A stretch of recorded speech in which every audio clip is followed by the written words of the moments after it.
কৃষ্ণপক্ষের অন্ধকার চারিদিকে দুর্গম পার্বত্য পথ। পশ্চিম দিক থেকে জর্দান নদীর স্পর্শ চিহ্নিত ঠান্ডা হাওয়া এসে গায়ে শীতল স্পর্শ বুলিয়ে দিচ্ছে।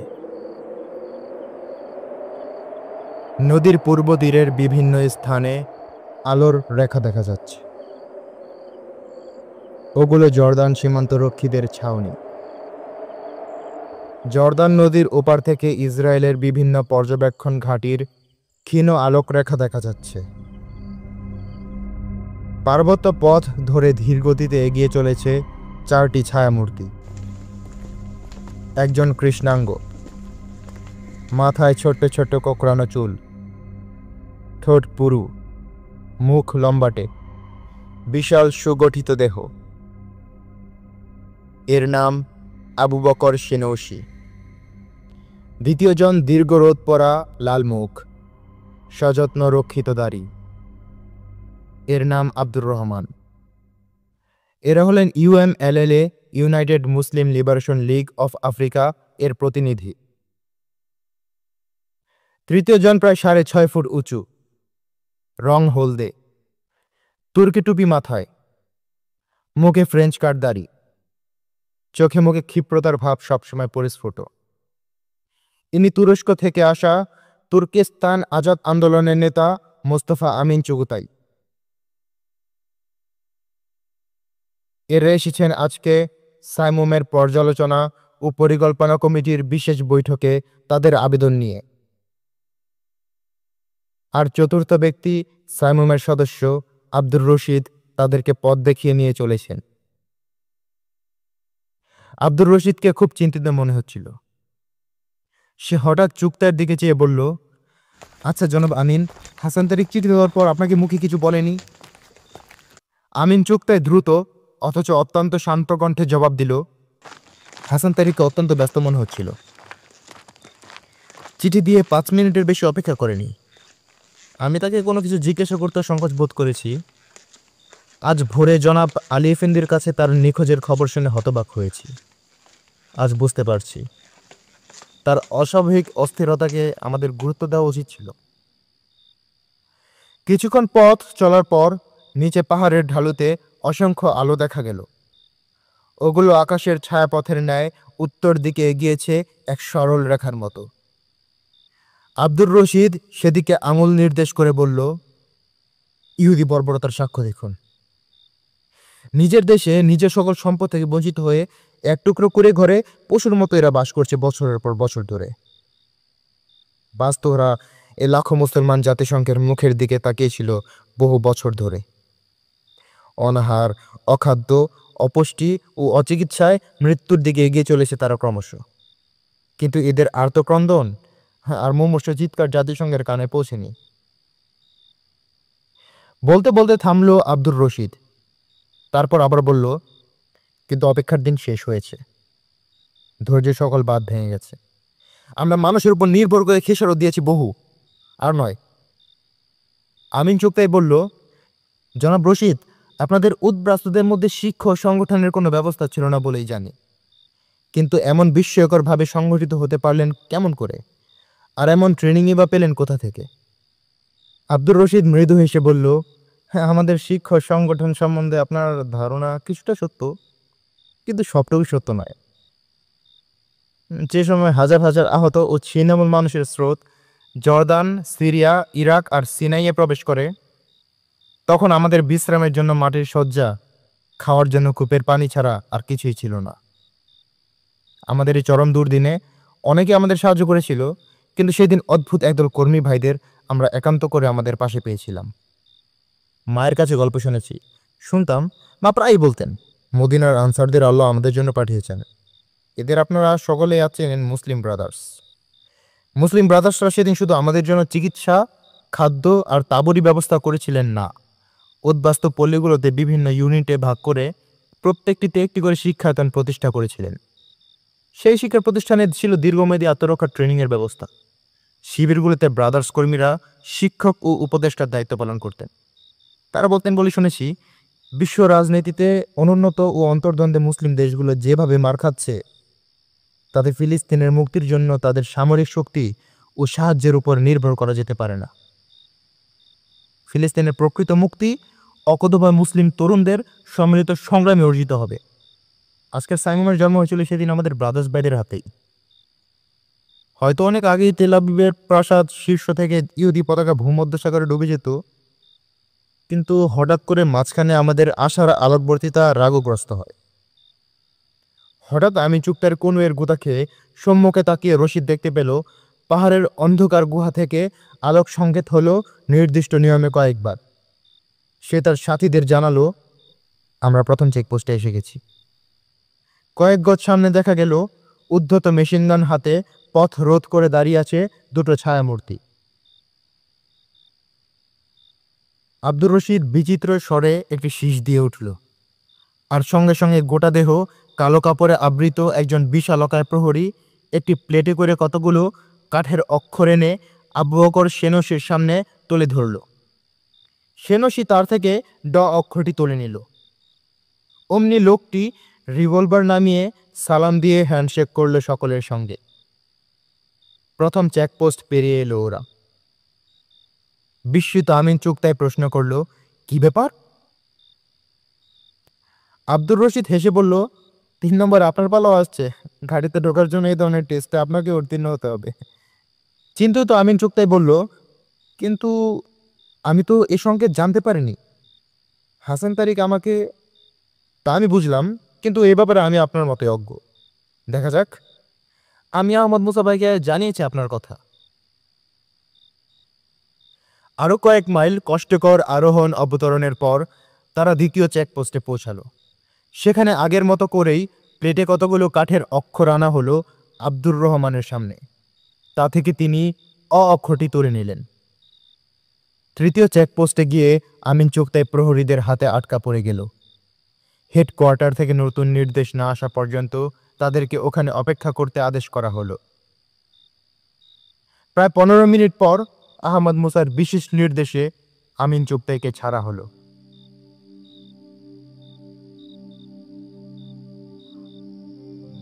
আম্মান থেকে 12 মাইল উত্তরে, জর্দান নদী থেকে 20 মাইল পূর্বে একটি সংকীর্ণ পার্বত্য উপত্যকার পাশে পর্বত গাত্রের কয়েকটি গোপন প্রকোষ্ঠ আলোকিত হয়ে উঠেছে। পর্বত গুহার চতুর্দিকে মাইলের পর মাইল ধরে সাইমুম মুক্তিসেনার ঘাঁটি ও পর্যবেক্ষণ কেন্দ্র ছড়িয়ে আছে। এখান থেকে পরিচালিত অভিযান ইসরায়েলের ইলাত থেকে গাজা, হাইফা থেকে জেরুজালেম পর্যন্ত ইহুদি সন্ত্রাসীদের সুখনির্দাকে চিরতরে বিলুপ্ত করে দিয়েছে।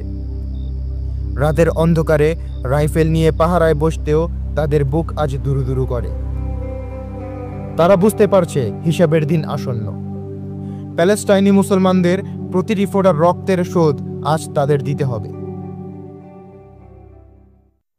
উজ্জ্বল প্রকোষ্ঠগুলোর একটিতে বিরাট এক গোল টেবিলের চারদিকে চেয়ার পাতা। ঘরের প্রতিটি জিনিস ঝকঝক তকতক করছে। টেবিল ঘিরে 10টি চেয়ার। 8 জন লোক বসে আছে। এক পাশে 2টো চেয়ার তখনও খালি। একটি হাসান তারিকের, অপরটি মেজর জেনারেল আলী এফেন্দির। হাসান তারিক নিখোঁজ, আর আলী এফেন্দি এখনও পৌঁছতে পারেনি। সাইমুমের 3 জন সদস্য ছাড়াও যারা আজকের বৈঠকে এসেছে তারা হলো আফ্রিকার 2 জন, তুরস্ক থেকে 1 জন।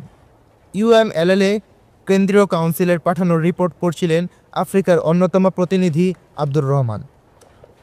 এই শীতের রাতেও তার কপালে জমে উঠেছে বিন্দু বিন্দু ঘাম। আহমদ মুসার মুখ নিচু, তন্ময়তার কোনো অতল গভীরে যেন হারিয়ে গিয়েছে সে। আব্দুর রহমান তার রিপোর্টে বলছিল, আফ্রিকার মোট 3220 মিলিয়ন মানুষের মধ্যে মুসলমানের সংখ্যা হলো 194 মিলিয়ন, আর বহিরাগত ঔপনিবেশিক খ্রিস্টানদের নিয়ে মোট খ্রিস্টান জনসংখ্যা হলো 47 মিলিয়ন। এই খ্রিস্টানরা দক্ষিণ, পূর্ব ও পশ্চিম আফ্রিকার বিভিন্ন দেশে ছড়িয়ে রয়েছে। এই অঞ্চলের কোনো মুসলিম দেশেই এদের সংখ্যা 15%-এর বেশি নয়। অথচ এই সামান্য সংখ্যক হয়েও তারা জাতীয় শক্তির সহায়তায় Ethiopia, Chad, Mali, Nigeria, Tanzania, Ghana, Sierra Leone, Dahomey, Central African Republic, Upper Volta, Ivory Coast, Senegal প্রভৃতি মুসলিম দেশে শোষণার নিপীড়ন চালিয়ে যাচ্ছে। এসব দেশে শিক্ষার দ্বার মুসলমানদের জন্য প্রায় অবরুদ্ধ। অবশ্য কোনো মুসলিম সন্তান যদি একান্তই কোনো শিক্ষা প্রতিষ্ঠানে কখনো ঢোকার সুযোগ পায়, তাহলে তাকে মুসলমান নাম বদল করে খ্রিস্টান নাম গ্রহণ করতে বাধ্য হতে হয় এবং অবশেষে খ্রিস্টানি হয়ে যেতে হয়। অর্থনৈতিক কারবার, ব্যবসা বাণিজ্যের সব সুযোগই খ্রিস্টানদের কুক্ষিগত। রাজনীতির ক্ষেত্রে মুসলমানরা তো অস্পৃষ্ট। এভাবে সর্বমুখী শ্বাসরুদ্ধকর অবস্থায় পড়ে মুসলমানদের অস্তিত্ব আজ নিশ্চিহ্ন হতে বসেছে। এসব কিছুর উপরে রয়েছে আবার রাজনৈতিক নির্যাতন। মাত্র কিছুদিন আগে চাঁদের লিবারেশন ফ্রন্টের সহস্র কর্মীকে অমানসিক যন্ত্রণা দিয়ে হত্যা করা হয়েছে। ইথিওপিয়ার মুক্তিযোদ্ধাদের হত্যা করে গাছে গাছে লটকিয়ে রাখা হয়েছিল, যা দেখে নিরপেক্ষ বিদেশিরাও চোখের পানি রোধ করতে পারেনি। জাঞ্জিবারের মুসলিম জননেতা কাশিম হাঙ্গা, আলী মহসিন, সালাম বাম্ব, ইবনে সালে আবদার জুমা, খাতির মোহাম্মদ সামত, জুমা আলী, আমির আল্লারখি বছরের পর বছর ধরে কারাগারের যন্ত্রণা ভোগ করেছে।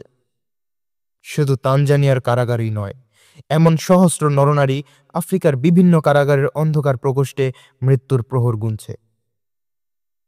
আমরা ঠেকে ঠেকে বুঝেছি এবং একথা আমরা নিশ্চিতভাবে আজ বিশ্বাস করি যে ভিক্ষা করে সুবিচার আদায় করা যাবে না, কিংবা আন্তর্জাতিক ন্যায় বিচারের মহড়াও এসব নির্যাতিত মানুষের কোনো কাজে আসবে না।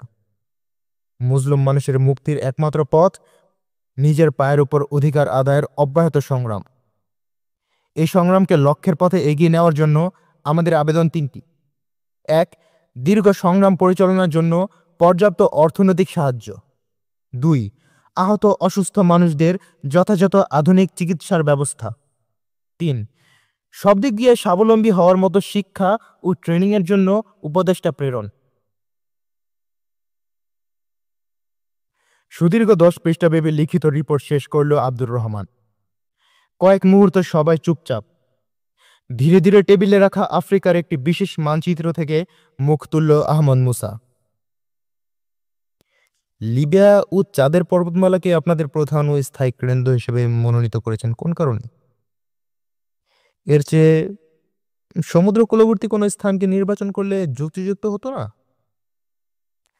আহমদ মুসার প্রশ্নের উত্তর দিতে গিয়ে এগিয়ে এলো আবু বকর সেনৌসি।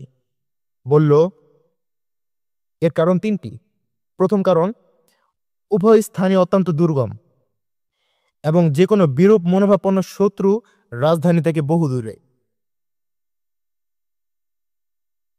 শুধু স্থান দুটো ভৌগোলিক দিক দিয়ে দুর্গমই নয়, এর চারিদিকে হাজার হাজার মাইল জুড়ে ছড়িয়ে রয়েছে বিভিন্ন পার্বত্য আর বেদুইন গোত্র। তারা আমাদের বন্ধু এবং আমাদের সংগ্রাম শক্তির বিশিষ্ট অঙ্গ। দ্বিতীয় কারণ, এখান থেকে অতি সহজেই বিভিন্ন আফ্রিকান মুসলিম দেশের সঙ্গে ঘনিষ্ঠ যোগাযোগ রাখা যাবে। তৃতীয় কারণ, সাহায্যের সরবরাহ এখানে নিরাপদ হতে পারবে। বন্ধুদেশ সুদানের পথে, লোহিত সাগরের পথে সহজে আমরা কোনো সরবরাহ পেতে পারি, আর উত্তর দিকে ভূমধ্যসাগরের পথে সাইরেনিকা ও লিবিয়া মরুভূমির মধ্য দিয়ে সাহায্য সরবরাহ নিরাপদে আসতে পারে। সাইরেনিকার নির্জন ও দুর্গম সমুদ্র তীর এবং এর গভীর পার্বত্য বনাঞ্চল খুবই অনুকূল। সাইরেনিকার আরব বেদুইনদের অমূল্য সাহায্য আমরা কাজে পাব। ইতালীয় কোম্পানিদের ঔপনিবেশিক নির্যাতনের কথা বেদুইনরা আজও বলেনি। আজও সাইরেনিকা আর লিবিয়ার পথে ঘাটে প্রান্তরে নির্যাতনের স্বাক্ষর জীবন্ত হয়ে আছে। বেদুইনদের পানি কষ্ট দিয়ে মেরে ফেলার জন্য যে অসংখ্য কূপ সিমেন্ট দিয়ে বুঝে দেওয়া হয়েছিল, তা আজও তেমনই আছে। লিবিয়া ও সাইরেনিকার বহু স্থানে ধ্বংস হয়ে যাওয়া এমন বহু জনপদ পাওয়া যাবে, যেগুলো একমাত্র পানির অভাবে বিরান হয়ে গেছে।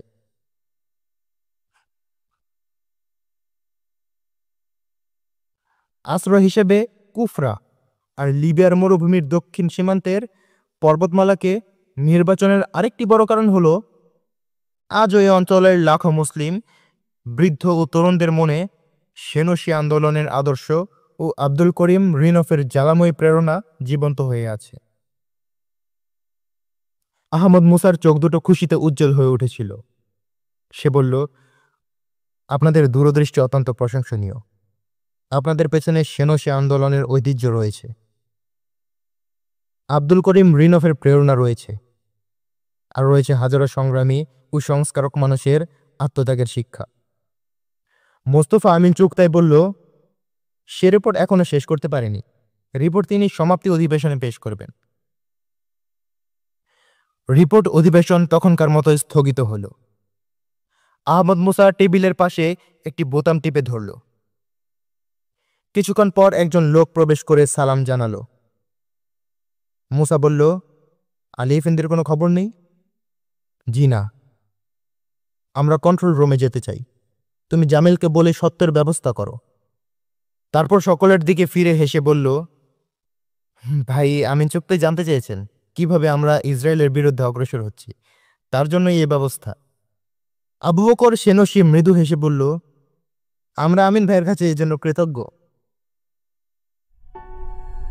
পাহাড়ের কয়েকটি অন্ধকার আঁকাবাঁকা গলি পেরিয়ে 8টি ছায়ামূর্তি ত্রিকোণ একটি জায়গায় এসে দাঁড়ালো। জায়গাটি স্বল্প পরিসর।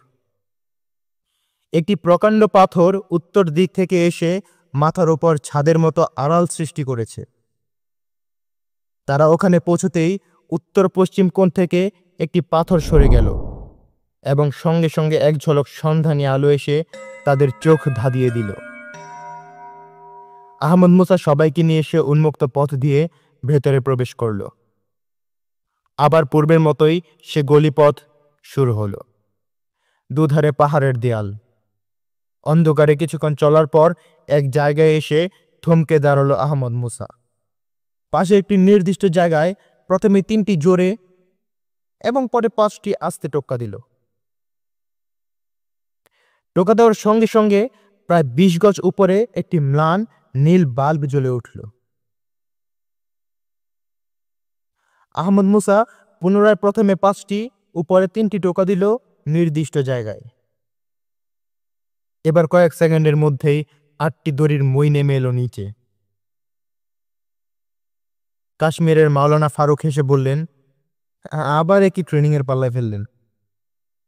পাহাড় দেশের মানুষ হয়ে আমাদের খুদে পাহাড়কে আর লজ্জা দেবেন না মাওলানা। হেসে আহমদ মুসা জবাব দিল। দড়ির মইগুলোতে উঠতেই মুহূর্তে তাদেরকে উপরে নিয়ে এলো। তারা একটি কংক্রিটের ছাদে গিয়ে দাঁড়ালো। ছাদটি বিরাট প্রশস্ত। ছাদে উঠে দাঁড়াতেই এক ঝলক ঠান্ডা বাতাস এসে গায়ে হিমেল পরশ বুলিয়ে গেল। জর্দান নদীর এ সওগাত। রাত্রির অন্ধকার না থাকলে দেখা যেত কিছু দূর দিয়ে রূপালী ফিতার মতো জর্দান নদী বয়ে যাচ্ছে। আহমদ মুসা সবাইকে নিয়ে ছাদটি পেরিয়ে একটি সিঁড়ি মুখে প্রবেশ করল। সিঁড়ি দিয়ে নামতে গিয়ে বিস্ময়ে হা হয়ে গেল মাওলানা ফারুক, আবু বকর সেনসি ও আব্দুর রহমানের মুখ। সিঁড়ির প্রান্তে হাসি মুখে 2 হাত বাড়িয়ে দাঁড়ানো বিশ্ব মুসলিম সম্মেলনের বিশিষ্ট কর্ণধার আমিন আল আজহারি এবং বিশ্ব মুসলিম কংগ্রেসের সামগ্রিক বিশেষজ্ঞ আবদুল্লাহ আমর অতিথিদের জড়িয়ে ধরল আনন্দে। সকলে মিলে আবার তারা চলতে শুরু করল। আবু বকর সেনসিদের বিশ্বের ঘোর তখনও কাটেনি। আহমদ মুসা তাদের দিকে চেয়ে হেসে বলল, জনাব আমিন আল আজহারি সাইমুমের পরিকল্পনা বিভাগের প্রধান এবং জনাব আবদুল্লাহ আমর এ বিভাগের প্রধান উপদেষ্টা। তারা সকলে পার্শ্বস্থ একটি প্রায় অন্ধকার কক্ষে প্রবেশ করল। দরজা দিয়ে বাহির থেকে এক টুকরা আলো এসে বৃহৎ লম্বা টেবিলটির একাংশ আলোকিত করেছে। তারা লম্বা টেবিলটির দক্ষিণ পাশে গিয়ে বসল। তারপর দরজাটি ধীরে ধীরে বন্ধ হয়ে যেতেই অল্প আলোর রেশটুকুও মিলিয়ে গেল। ঘরটি হয়ে গেল সম্পূর্ণ অন্ধকার। আহমদ মুসার গভীর কণ্ঠ শোনা গেল। সে বলল, বিজ্ঞ ইহুদি মুরব্বীদের পরিকল্পিত বহু বছর ধরে গড়ে তোলা বিশ্বজোড়া ইহুদিবাদী চক্রান্তের বিস্ফল ইসরায়েলের বিরুদ্ধে কিভাবে আমরা অগ্রসর হচ্ছি তা এবার আপনাদের বুঝিয়ে দেবেন জনাব আমিন আল আজহারি। আমিন আল আজহারি টেবিলের উপর 2টো কনুই রেখে সামনের দিকে একটু ঝুঁকে বসল। তার শান্ত কণ্ঠে শোনা গেল, সাইমুমের মূল পরিকল্পনার বিষয়ে কিছু বলার আগে প্রসঙ্গক্রমে একটি কথা বলা দরকার। মুসলমানদের লক্ষ্যগত অনৈক্য, বৈদেশিক নীতির ক্ষেত্রে দুর্বলতা এবং সামরিক ক্ষেত্রে পরনির্ভরশীলতার জন্য আজও ইহুদিবাদীদের হাত থেকে আরব ভূমি মুক্ত করতে পারা যায়নি। এ পরিস্থিতিতে আরব ভূমিকে মুক্ত করতে চাইলে এবং কয়েক যুগ ধরে মুসলমানদের উপরকৃত সকল জুলুমের প্রতিশোধ গ্রহণ করতে চাইলে ইসরায়েলকে ভেতর থেকে আঘাত হেনে টুকরো টুকরো করে ফেলতে হবে। এ ধারণার উপর ভিত্তি করেই গড়ে উঠেছে সাইমুম। সাইমুমের পরিকল্পনাকে 3 ভাগে ভাগ করা যায়। কথাগুলো বলে থামলো একটু, আবার বলল, চেয়ে দেখুন সামনে। সবাই সামনে তাকালো। কোথায় যেন খুট করে একটু শব্দ হলো। দেয়ালের কাল সীমান্ত রেখায় ইসরায়েলের একটি বিরাট মানচিত্র স্পষ্ট হয়ে উঠল। তারপর মানচিত্রের বিভিন্ন স্থানে ফুটে উঠল অসংখ্য নীলবিন্দু। আমিন আল আজহারি শুরু করল, ইসরায়েলের মানচিত্রে যে নীলবিন্দুগুলো দেখছেন ওগুলো ইসরায়েলের গ্রাম। গুনে গুনে দেখুন, ওদের সংখ্যা 2399টি হবে। প্রত্যেকটি গ্রামে 7 সদস্যের একটি করে আত্মরক্ষার ইউনিট প্রতিষ্ঠা করেছি আমরা। ইউনিটের অধিকাংশ সদস্য প্যালেস্টাইনের আরব মুসলমান। সুদীর্ঘ 6 বছর অবিরামভাবে কাজ করেছি আমরা এই ইউনিটগুলো প্রতিষ্ঠা করতে। আত্মরক্ষার ইউনিটগুলো প্রতিষ্ঠার সময় ইসরায়েলি গোয়েন্দা ও সৈন্য বিভাগের দৃষ্টি দেশের অভ্যন্তর থেকে সরিয়ে নেওয়ার জন্য আমরা ইসরায়েলের সীমান্ত এলাকায় চালিয়েছি হাজারো অভিযান। ইসরায়েল পাগল হয়ে উঠেছিল তার সীমান্ত নিয়ে। তাদের উন্মত্ত মানসিকতার পূর্ণ পরিচয় ফুটে ওঠে সাইমুমের ঘাঁটি সন্দেহে জর্দানের কারামা আক্রমণের মধ্যে। খুট করে আরেকটি শব্দ হলো। মানচিত্রে সিনাই মালভূমির অভ্যন্তরে এবং গোলান হাইট থেকে প্রায় 50 মাইল ভেতরে 2টো বড় নীল আলো ফুটে উঠল। জনাব আজহারি বলল, ইসরায়েলের অভ্যন্তরে এ দুটো আমাদের মূল সরবরাহ কেন্দ্র। 2টো পুরনো গির্জার নিচে মাটির তলায় এ দুটো কেন্দ্র স্থাপন করা হয়েছে। প্রথম পর্যায়ের কাজ আমাদের সমাপ্ত। অধিকার আদায় ও আত্মরক্ষা আন্দোলনের গুরুত্বপূর্ণ 2য় অধ্যায়ে আমরা প্রবেশ করেছি। তার কথা শেষ হওয়ার সঙ্গে সঙ্গে মানচিত্রে 4টি লাল বিন্দু স্পষ্ট হয়ে উঠল। জনাব আল আজহারি আবার শুরু করল, লাল বিন্দু 4টি হল ইসরায়েলের ইলাত, লুদ, তেল আবিব আর হাইফা। এ 4টি স্থানে ইহুদিরা ক্ষেপণাস্ত্র ঘাঁটি স্থাপন করেছে। এই ক্ষেপণাস্ত্র ঘাঁটিগুলোর আওতায় রয়েছে হেজাজের 2টো পবিত্র শহর, তুরস্ক আর আরব রাষ্ট্রগুলোর রাজধানী এবং সবগুলো গুরুত্বপূর্ণ শহর। 2য় পর্যায়ের প্রথম ও গুরুত্বপূর্ণ কাজ হল ইসরায়েলের চরম আঘাত হানার ঠিক পূর্ব মুহূর্তে একটি নির্দিষ্ট সময়ে ক্ষেপণাস্ত্র ঘাঁটিগুলো বিনষ্ট করে দেওয়া। অবশ্য আমরা জানি ইসরায়েলের কমপক্ষে 11টি আণবিক বোমা রয়েছে, কিন্তু ওগুলো ব্যবহার করতে সমর্থ হবে না ইসরায়েল, কারণ তার ওপর আঘাত হানা হবে ভেতর থেকে, সেখানকার জনগণের দ্বারা, কোনো আরব রাষ্ট্র থেকে নয়। তবুও আমরা এ বিষয়ে তীক্ষ্ণ দৃষ্টি রাখব এবং আণবিক অস্ত্র ব্যবহারের যে কোনো প্ল্যান আমরা বিনষ্ট করে দেব। জনাব আজহারির শেষের বাক্যটি শেষ হওয়ার সঙ্গে সঙ্গে আমিন চুগতাই যেন অনেকটা সংকোচজড়িত কণ্ঠে বলল, আপনাদের আপত্তি না থাকলে আমি একটা সিগারেট। দ্রুত চিন্তা ঘুরপাক খাচ্ছিল আহমদ মুসার মনে। অবশেষে সে পরিষ্কার গলায় বলল, না না, আমাদের আপত্তি থাকবে কেন।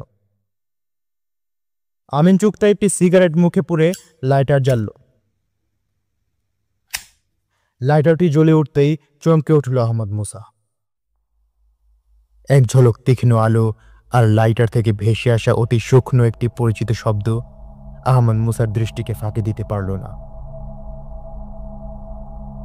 ইতোমধ্যে জনাব আজহারি আবার বলতে শুরু করেছে, 2য় পর্যায়ে সমাপ্ত হওয়ার পর একটি নির্দিষ্ট সময়ে শুরু হবে আমাদের সর্বাত্মক সংগ্রাম। ভেতর থেকে যে দুর্বার আঘাত আমরা হানব তা রোধ করার সাধ্য ইসরায়েলের নেই। তার বিদেশি মুরব্বীরা তার পাশে এসে দাঁড়ানোর পূর্বেই সব শেষ হয়ে যাবে। আমিন আল আজহারের কথার শেষ রেশটুকু ইথারে মিলিয়ে যাওয়ার আগেই উজ্জ্বল সাদা আলোয় ঘরটি যেন হেসে উঠল। আহমদ মুসা উঠে দাঁড়িয়েছিল আগেই। সে ধীরে ধীরে এগোচ্ছিল চুগতাইয়ের দিকে। ভাবলে শিন আহমদ মুসা। চুগতাই টেবিলের উপর হাত রেখে বসেছিল। তার চোখ দুটো ঘরের চারদিকে ঘুরছিল। অনুসন্ধিৎসু সে চোখ, মনে তার প্রচন্ড ঝড়। শামিলের ফোন। দেশের ইন্টারনাল সিকিউরিটির দায়িত্ব ওই বুড়োটার উপরই তো ছিল। শুধু গাদা গাদা বেতন মেরেছে আর নাকি তেল দিয়ে ঘুমিয়েছে বুড়ো। আচ্ছা, দ্বিতীয় পর্যায়ে কতদূর পৌঁছেছে এরা? পরিকল্পনা এদের নিখুঁত। ভাবতে আতঙ্ক লাগে, প্রতি গ্রামে এরা ছড়িয়ে আছে। আহমদ মুসা ধীরে ধীরে একটি হাত রাখল চুগতাইয়ের কাঁধে। তার হাতে একটি সিগারেট। চিন্তাসূত্র ছিন্ন হয়ে গেল চুগতাইয়ের। প্রচন্ড এক হোঁচট খেল যেন সে। ভীষণ চমকে উঠল। ফিরে তাকিয়ে আহমদ মুসাকে দেখে ঠোঁটের প্রান্তে হাসি টেনে নিল। সামনে নিয়েছে নিজেকে সে। বলল, খুব চমকে দিয়েছেন তো আমাকে। আপনাদের বিস্ময়কর পরিকল্পনার রঙিন জগতে ঘুরছিলাম আমি এখনো। আমি দুঃখিত ভাই, বলল আহমদ মুসা। তারপর সিগারেটের একটি শলা বাম থেকে ডান হাতে নিয়ে সে বলল, আপনার লাইটারটা কি পেতে পারি? কথাটি শোনার সঙ্গে সঙ্গে ঠোঁটের কোণে হাসিটি দপ করে যেন নিভে গেল চুগতাইয়ের। এক টুকরো তীক্ষ্ণ দৃষ্টি মুহূর্তের জন্য আহমদ মুসার চোখে এসে স্থির হল, কিন্তু ক্ষণিকের জন্যই। তারপরে আবার উচ্ছ্বসিত হয়ে উঠল মোস্তফা আমিন চুগতাই। বলল, নিশ্চয়ই নিশ্চয়ই, বলে পকেট থেকে লাইটারটি বের করে জ্বালিয়ে আহমদ মুসার মুখের কাছে তুলে ধরল। সিগারেট ধরিয়ে নিয়ে আহমদ মুসা বলল, বাহ, লাইটারটির সিস্টেম তো খুব সুন্দর। জার্মানি তৈরি না? দেখতে পারে একটু? মোস্তফা আমিন চুগতাই এই অবস্থার জন্য বোধহয় প্রস্তুত ছিল না মোটেই। কেমন একটি বিমূঢ় ভাব চোখে মুখে ফুটে উঠল তার। সে দ্বিধাজড়িত হাতে লাইটারটি তুলে দিল আহমদ মুসার হাতে। আহমদ মুসা তীক্ষ্ণ দৃষ্টিতে লক্ষ্য করছিল চুগতাইকে। দেখল একটি হাত তার কোটের পকেটে। এর অর্থ মুসার অজানা নয়। সূক্ষ্ম এক টুকরো হাসি ফুটে উঠতে চাইল তার মুখে। সে লাইটারের দিকে এক মুহূর্ত তাকিয়ে বুঝতে পারল একটি শক্তিশালী ক্যামেরা সংযোজন করা আছে এতে। একগাল ধোয়া ছেড়ে একটু ঝুঁকে পড়ে দুটো কোন ওই টেবিলে রেখে মুফতি আল আজহারের দিকে একটু তাকিয়ে মৃদু হেসে আহমদ মুসা বলল, জনাব আমিন এ সামান্য ধরনের নেশাকেও ভালো চোখে দেখেন না। তবুও রক্ষে যে আজ আপনাকে একজন সাথী হিসেবে পাওয়া গেল। এ অভ্যাস আপনার কতদিনের? শুধু আমিন আল আজহারিই নয়, আবু বকর সেনসি, আব্দুর রহমান এবং মাওলানা ফারুক সহ সকলেই আহমদ মুসার জলজান্ত মিথ্যা কথা আর এ অস্বাভাবিক ব্যবহারে বিস্ময়ে বোবা হয়ে গেছে। আহমদ মুসা সিগারেট খায় না, এটা সকলেই জানে।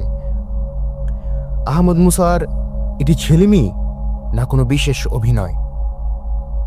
এ ধরনের ছেলেমি করার মতো লোক তো আহমদ মুসা নয়। তাহলে? সকলের চোখে একরাশ বিস্ময় ভরা প্রশ্ন।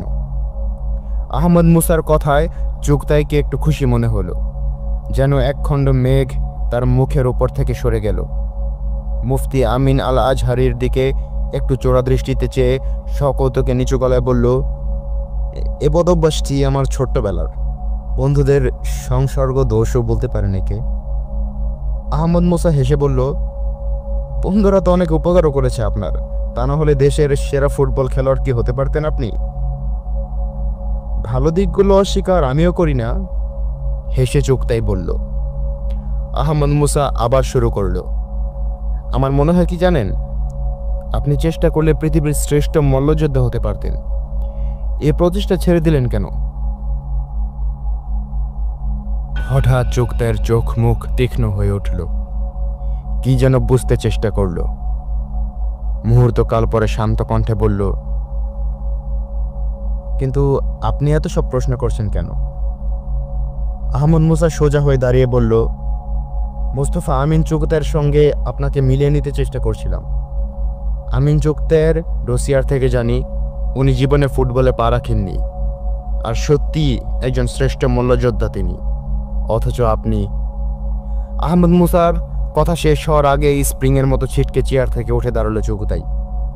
কিন্তু দেরি হয়ে গেছে তখন। আহমদ মুসার 6 ঘোড়া রিভলভারের চকচকে নল স্থির লক্ষ্যে চেয়ে আছে চুগতাইয়ের দিকে। আহমদ মুসার গভীর কণ্ঠ ভেসে এলো, পকেট থেকে হাত বের করে নিন। মৃত্যু না চাইলে আত্মসমর্পণ করাই বুদ্ধিমানের কাজ হবে। মৃত্যুকে আমি ভয় করি না আহমদ মুসা, কিন্তু তোমরা জীবিত থাকো তাও আমার কাম্য নয়। বলে সে বিদ্যুৎ বেগে পকেট থেকে হাত বের করল, হাতে ডিম্বাকৃতির একটি গ্রেনেড। বিমূঢ় হয়ে পড়েছে সবাই ঘটনার এ অবিশ্বাস্য আকস্মিকতায়। বেপরা ওই লোকটির দিকে তাকিয়ে শিউরে উঠল সবাই। তারা জানে হাতের ওই হ্যান্ড গ্রেনেডটি দিয়ে শুধু গুয়ারে কয়েকজন মানুষই নয়, পাহাড়ের একটি অংশ সহজেই উড়িয়ে দেওয়া যাবে। কিন্তু গ্রেনেডটি ছোড়ার অবসর পেল না চুগতাই। আহমদ মুসার রিভলভার নিঃশব্দে একরাশ ধূম্র উদ্গীরণ করল। হ্যান্ড গ্রেনেডটি হাতেই রইল। টেবিলের উপর হুমড়ি খেয়ে পড়ল চুগতাইয়ের দেহ। ঠিক এই সময় দরজা ঠেলে প্রবেশ করল আলী এফেন্দি এবং তার সঙ্গে সঙ্গে মোস্তফা আমিন চুগতাই। ওদের দিকে তাকিয়ে একমাত্র আহমদ মুসা ছাড়া সকলের মুখ বিস্ময়ে হা হয়ে উঠল।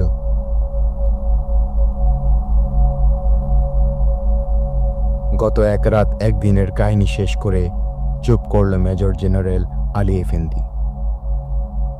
একটি গোল টেবিল ঘিরে সবাই বসে আছে নির্বাক হয়ে। কথা বলল আহমদ মুসা প্রথম।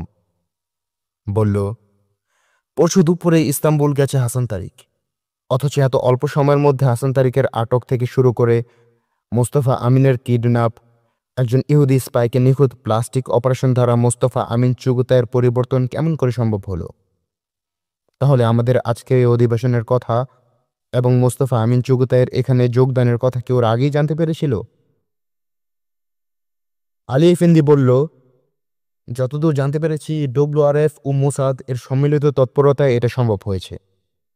টার্কিশ সিক্রেট সার্ভিস জানিয়েছে গতকাল তুরস্ক ইরাক সীমান্ত থেকে একটি কফিন ইরান দিয়ে কাস্পিয়ান সাগরে অপেক্ষমান একটি সাবমেরিন উঠেছে। সে কফিনের আবরণে যদি হাসান তারিককে পাচার করা হয়ে থাকে, তাহলে বলা যায় আমাদের এ অধিবেশন সংক্রান্ত সকল খবর ও তথ্য দিয়ে ডব্লিউআরএফ মোসাদকে সাহায্য করেছে। বিনিময়ে মোসাদ হাসান তারিককে তাদের হাতে তুলে দিয়েছে। ডব্লিউআরএফ এর তৎপরতার কথা আরও সূত্র থেকে আমরা জানতে পেরেছি, কিন্তু বুঝতে পারছি না হাসান তারিকের ওপর ডব্লিউআরএফ এর এ বিশেষ আগ্রহ কেন, বলল আহমদ মুসা। একটু চিন্তা করে আলী এফেন্দি বলল, আপনার নিশ্চয়ই মনে আছে 2 বছর আগে জর্দানে বিদেশি কূটনীতিক মার্শাল খিরব গুপ্তচর বৃত্তির দায়ে ধরা পড়েছিলেন। একমাত্র হাসান তারিকের কৃতিত্বেই দলিল দস্তাবেজ সহ খিরব হাতে নাতে ধরা পড়ে এবং সে ঘটনার সময় বিশ্বব্যাপী বহুল আলোচিত দুর্ধর্ষ গোয়েন্দা কূটনীতিক ব্রিগেডিয়ার ক্লিমোভিচ হাসান তারিকের গুলিতে নিহত হয়েছিল। আমার মনে হয় হাসান তারিকের ওপর তারই প্রতিশোধ নিতে এসেছে বেসরকারি আন্তর্জাতিক কমিউনিস্ট সন্ত্রাসবাদী সংস্থা ডব্লিউআরএফ। খিরব ও ক্লিমোভিচ উভয় যে এ বেসরকারি কমিউনিস্ট সংগঠন ডব্লিউআরএফ এর সদস্য ছিল তা আমরা আজ নিঃসন্দেহে ধরে নিতে পারি। আলী এফেন্দি থামল। ধীরে ধীরে মুখ তুলল আহমদ মুসা। মনে হলো চিন্তার কোনো অতল থেকে জেগে উঠল সে। বলল ধীরে ধীরে, ক্লিমোভিচকে অনুসরণ করে তার গোপন আড্ডায় হানা দিয়ে একটি পরিকল্পনার দুর্বোধ্য নকশা পেয়েছিল হাসান তারিক, কিন্তু নকশাটি হাসান তারিক রাখতে পারেনি। সেদিনই গভীর রাতে আক্রান্ত হয়েছিল সে। ক্লিমোভিচের লাশ পেছনে রেখে তারা নকশাটি নিয়ে পালিয়ে যেতে সক্ষম হয়েছিল। কিছুক্ষণ থামল আহমদ মুসা, আবার শুরু করল সে। পরিকল্পনার মূল কপি আমাদের কাছে না থাকলেও এর একটি ফটোকপি আমাদের কাছে আছে। কথা ওরা জানে কি না জানি না, তবে আমার মনে হয় যদি প্রতিশোধ গ্রহণ ডব্লিউআরএফ এর লক্ষ্য হতো, তাহলে হাসান তারিককে ধরে না নিয়ে গিয়ে হত্যা করতে পারত, কিন্তু তা তারা করেনি।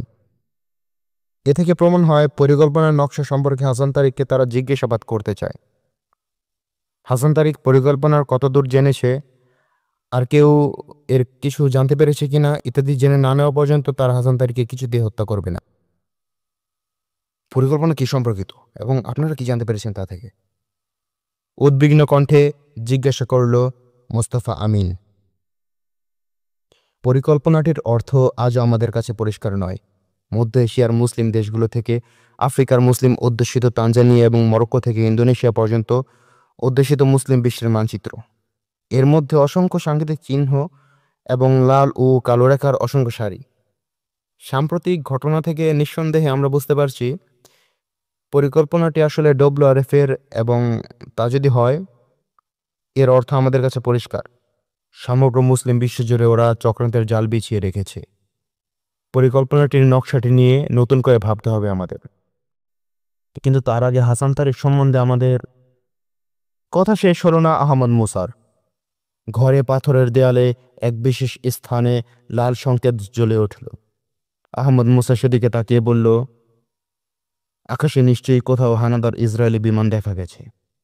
আমাদের আমাদের রাডারের সংকেত ওটা, আসুন। বলে আহমদ মুসা উঠে দাঁড়ালো। সবাই উঠে এলো ছাদে। পশ্চিম আকাশ তখন লাল হয়ে উঠেছে। জর্দান নদীর উপরে বোমা ফেলেছে ইহুদিরা নিশ্চয়ই, বলল আহমদ মুসা। ঘড়ি দেখে আব্দুর রশিদ বলল, আজ রাত 12টায় আমাদের একটি ইউনিট জেরুজালেমের 3 মাইল পশ্চিমে নতুন ইসরায়েলি ঘাঁটিতে অভিযান চালিয়েছে। মনে হয় তারা দায়িত্ব পালন করে ইতিমধ্যেই নদীর এপারে ফিরে এসেছে। ইসরায়েলি বিমানগুলো মনে হয় তাদেরকেই তাড়া করে এসেছে। এ সময় রাডার পর্যবেক্ষক আবদুল্লাহ মাসুদ এসে জানালো, জর্দান নদীর 2.5 মাইল পশ্চিমে আরবপল্লীর ওপর বোমা ফেলেছে ইসরায়েলরা। সবাই চোখ ফেরালো লাল হয়ে ওঠা দিগন্তের দিকে। ওই লাল আগুন কত অসংখ্য নারী পুরুষ আর অসহায় শিশুর রক্ত শুষে নিল কে জানে। কারো মুখে কোনো কথা জাগল না।